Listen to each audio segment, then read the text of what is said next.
Welcome to our next Wandering Walks of Wonder walking tour. Today we're headed to the Lake Michigan town of South Haven. South Haven's history as a town began in the early 1830s when European settlers arrived in the area. They were primarily attracted by the natural harbor here on Lake Michigan. The settlement was originally called Black River due to the nearby river here in town, which was often stained black by the tannin from the swamps and forest. In 1869, the town changed its name to South Haven, a name reflecting its location along the southern shore of Lake Michigan. South Haven's natural harbor and proximity to Lake Michigan led to the town's growth as a maritime community. The harbor became a hub for shipping, including lumber and agricultural products. In 1872, the South Haven Lighthouse was built, which continues to stand as an iconic symbol of the town. We'll take a better look at the lighthouse later on in the video. As we go through the downtown area of South Haven, we'll see some really fantastic pieces of art. Leave a comment on which one you thought was the best. In the late 19th and early 20th century, South Haven became a popular tourist destination for those seeking the therapeutic benefits of fresh air and lakefront living. Resorts and hotels were established along the Lake Michigan shoreline, and tourism played a significant role in the town's economy, not only then in the 19th and early 20th centuries, but today.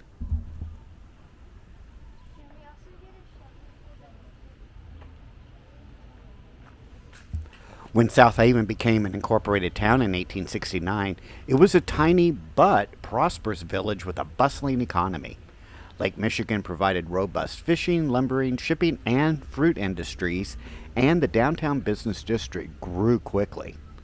Over the decades, the retail district, which we're walking through now, has evolved into a thriving shopping and tourist destination. And although it's firmly vested in the 21st century, much of the architecture retains glimpses into the city's rich heritage.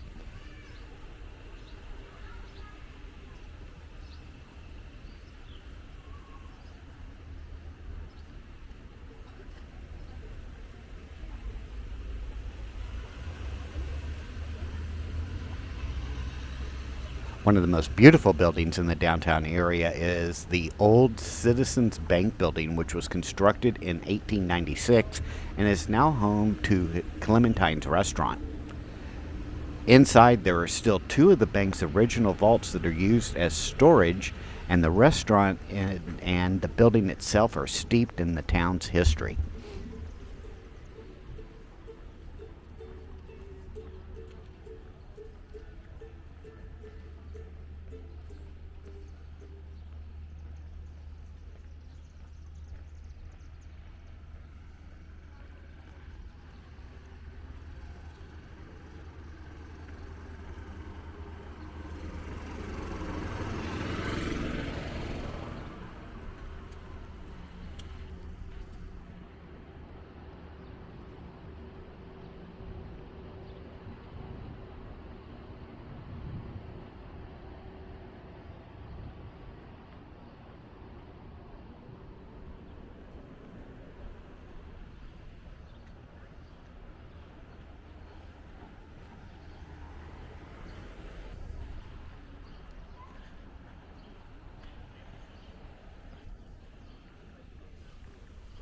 The resort industry thrived in the later half of the 1800s and the first half of the 1900s. Visitors would arrive from Chicago aboard steamships that sailed into South Haven Harbor daily. The Dewey Hotel, the Avery Beach Hotel, the Newcombs, the Avery Beach Casino, and many other resorts and cottages were quickly filled with summer visitors. Monroe Park, which was on the north side of the beach, remains the dominant part of the north side resident business today. Condominiums now are the summer homes that lure people to this vacation city.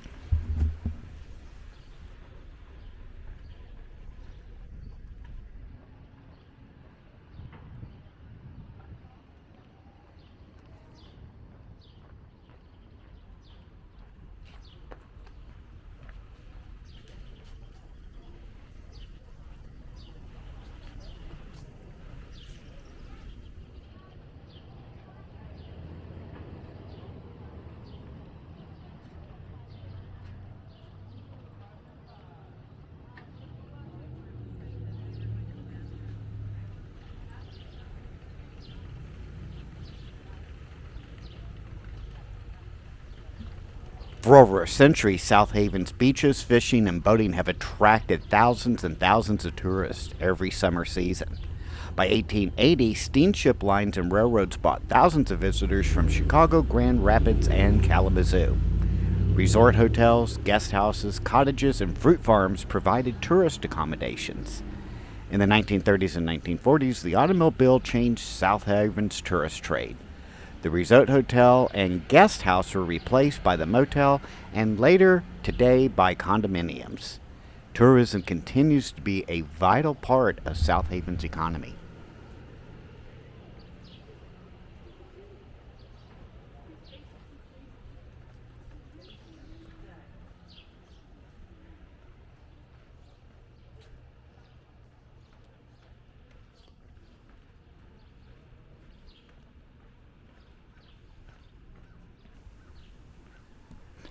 South Haven emerged as a commercial shipping center in the 1850s. By the late 19th century, lumber, fruit, and other manufactured goods were transported between South Haven, Chicago, and other cities in steam vessels. Commercial shipping peaked in South Haven during the 1930s. In 1932 alone, 56 ships delivered 64,000 net tons of clay and wood pulp to South Haven. During the 1960s, commercial shipping largely ended in South Haven as goods were increasingly shipped via highways.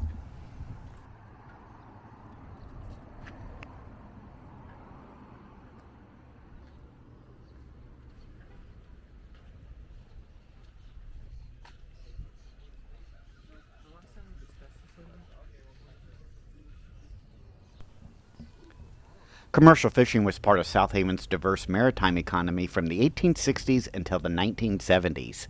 In 1932, Christopher Jensen, a Danish immigrant, opened a commercial fishery on the Black River near the Dyckman Avenue Bridge.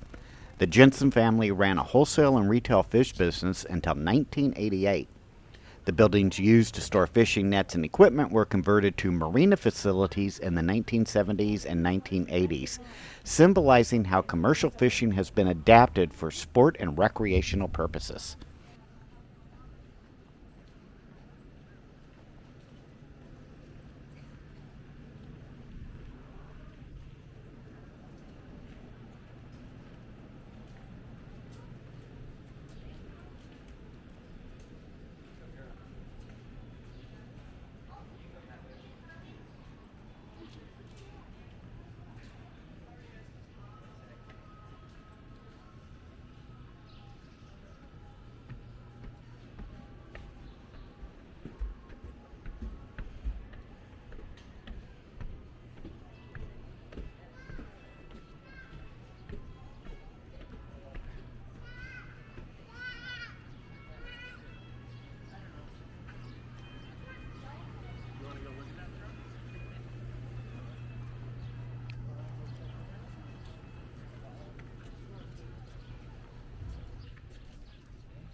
Between 1866 and 1902, more than 50 wooden ships were built at shipyards along the banks of the Black River. The construction of these ships was financed by the ship owners, local merchants, groups of shareholders, and small shipping companies. Shipyards employed carpenters, joiners, caulkers, mast makers, riggers, and other skilled workers. Shipbuilding declined during the early 1900s as South Haven's economy increasingly catered to the resort industry.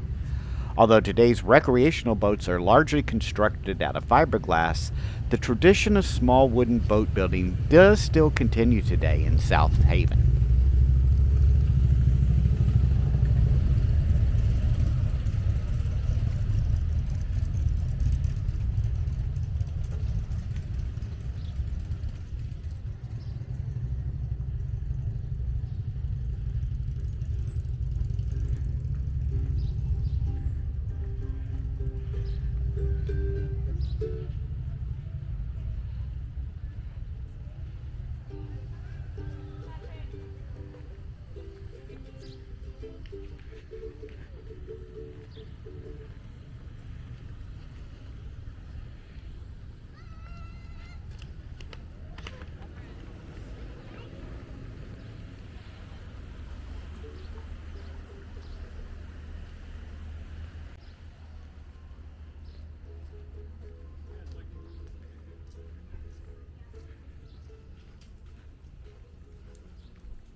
The city of South Haven took a major step forward in providing utility services to residents as far back as 1892, when a water pumping station was constructed along the lakeshore. In 1895, the city purchased its first electric generator. The original water pumping station was replaced in 1927, enlarged in the 1940s and 1960s, and replaced again in its entirety with the present treatment plant in 2011. The last electric generation plant, torn down in 1978, stood where the present water treatment plant location is today.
As the city of South Haven's population grew, and with the arrival of steamships and train passengers, a greater need for entertainment became realized here in this small town. The popular pastime of the day was called bathing, referred to as swimming today in Lake Michigan. Many activities centered around the water, such as fishing from the pier, sunbathing on the beaches, sliding down big slides into the lake, and then taking excursions on the river launches. Most of those we still enjoy today.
As we walk here along South Haven Harbor, we'll take a look at the history of not only the channel piers, but the South Haven Lighthouse itself. In 1861, the first piers appeared on the north and south side of the entrance to the Black River. The channel between the piers was dredged to allow access for larger ships to enter into the harbor. In 1867, the piers were extended and the channel was widened, which allowed a greater depth to be maintained. In 1886, plans were developed to build a pierhead beacon at the end of the pier and a keeper's dwelling on a bluff near the shore. In 1872, the original South Haven Light was completed. The wooden structure was 30 feet tall. An elevated storage room took up the entire first floor, and above it was an octagonal cast iron lantern. The storage room contained supplies to maintain the light and was also used as a place of shelter when the keepers worked on the light.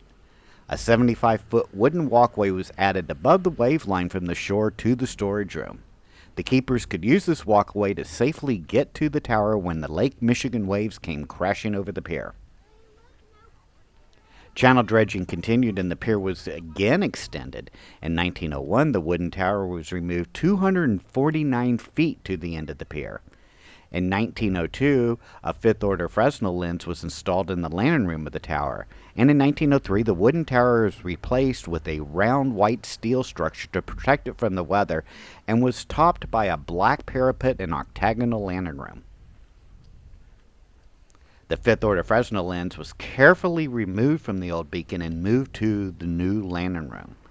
In 1913, the piers were extended once more, and the tower was moved 425 feet to a new location at the end of the pier. In 1916, a 50-foot-tall steel-ranged tower was built on the pier some 800 feet inward from the pier head. Later, the range tower was removed. The elevated wooden walkway was replaced with an iron catwalk, and the steel tower was painted red.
One of the most iconic landmarks here in South Haven is the South Haven Lighthouse. The first light was erected in 1872 at the end of a 225-foot wooden pier that had been used since 1861. The square pyramid wooden structure consisted of two rooms mounted on a raised platform. The bottom room was used for oil storage, while the top room housed the lamp. The lamp was lit at 10 minutes before sunset, and by midnight it was necessary to change lamps as the oil in the first one was nearly depleted by that time. At sunrise, the lamp was extinguished. Measuring 37 feet from the lake level to the tip of the flame of the lamp, the beacon ordinarily could be seen from about anywhere from 11 to 15 miles out into Lake Michigan.